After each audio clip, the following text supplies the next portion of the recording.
Mais le chemin, c'est le but.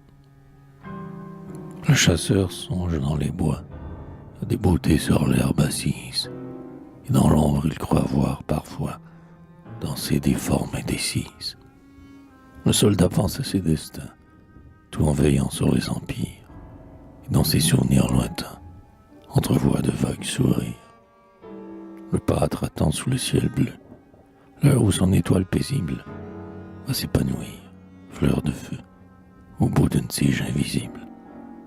Regarde-les, regarde encore, comme la Vierge, fille d'Ève, jette en courant dans les blés d'or sa chanson qui contient son rêve. Voix errer dans les champs en fleurs, dos courbé, paupières baissées, le poète, cet oiseleur qui cherche à prendre des pensées. Voit sur la mer les matelots, implorant la terre embaumée, lassés de l'écume des flots et demandant une fumée. Se rappelant quand le flot noir bat les flancs plaintifs des navires, les hameaux si joyeux le soir, les arbres pleins d'éclats de rire. Voit le prêtre, priant pour tous, front pur qui, sous nos fautes penche, songeait dans le temple, à genoux, sur les plis de sa robe blanche. Voit s'élever sur les hauteurs tous ces grands penseurs que tu nommes, sombre esprit dominateur, chaîne dans la forêt des hommes. Vois, couvant des yeux son trésor, la mère contemplée, ravie, son enfant, cœur sombre encore, vase que remplira la vie. Tous, dans la joie ou dans l'affront, portent, sans nuages et sans taches, les mots qui rayonnent à leur front, dans leur âme un mot qui se cache. Selon les desseins du Seigneur, le mot qu'on voit pour tous varie. L'un a gloire, l'autre a bonheur. L'un dit vertu, l'autre patrie. Le mot caché ne change pas, dans tous les cœurs toujours le même. Il chante ou gémit tout bas, et ce mot, c'est le mot suprême. C'est le mot qui peut assoupir l'ennui du front le plus morose. C'est le mystérieux soupir qu'à toute heure fait toute chose. C'est le mot d'où les autres mots sortent comme d'un tronc austère et qui remplit de ses rameaux tous les langages de la terre.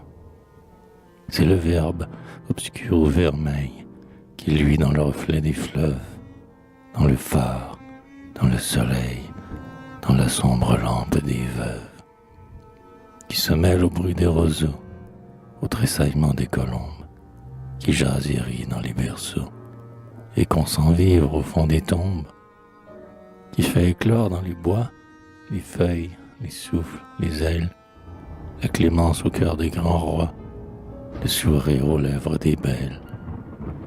C'est le nœud des prés et des eaux, c'est le charme qui se compose du plus tendre cri des oiseaux, du plus doux parfum de la rose. C'est l'hymne que le gouffre amer chante en poussant au port des voiles, c'est le mystère de la mer, et c'est le secret des étoiles.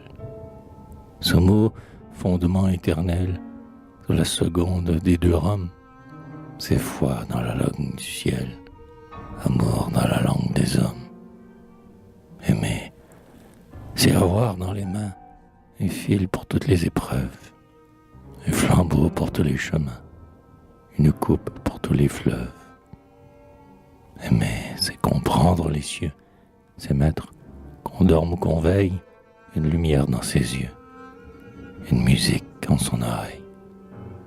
C'est se chauffer à ce qui bout, c'est pencher son âme embaumée sur le côté divin de tout. Ainsi, ma douce bien-aimée, tu mêles ton cœur et tes sens dans la retraite où tu m'accueilles, au dialogue ravissant des flots, des astres et des feuilles. La vitre laisse voir le jour, malgré nos brumes et nos doutes. Ô mon ange, à travers l'amour, les vérités paraissent toutes. L'homme et la femme, couple heureux, à qui le cœur tient le d'apôtre, laissent voir le ciel derrière eux et sont transparents l'un pour l'autre. Ils sont en eux comme un lac noir, reflète un astre en son eau pure, de Dieu caché qu'on ne peut voir, une lumineuse figure. Aimons, prions, les bois sont verts, l'été resplendit sur la mousse, les germes vivent entr'ouverts, l'onde s'épanche et l'herbe pousse. Que la foule, bien loin de nous, suive ces routes insensées. Aimons et tombons à genoux et laissons aller nos pensées. L'amour, qu'il vienne tôt ou tard, prouve Dieu dans notre âme sombre. Il faut bien un corps quelque part.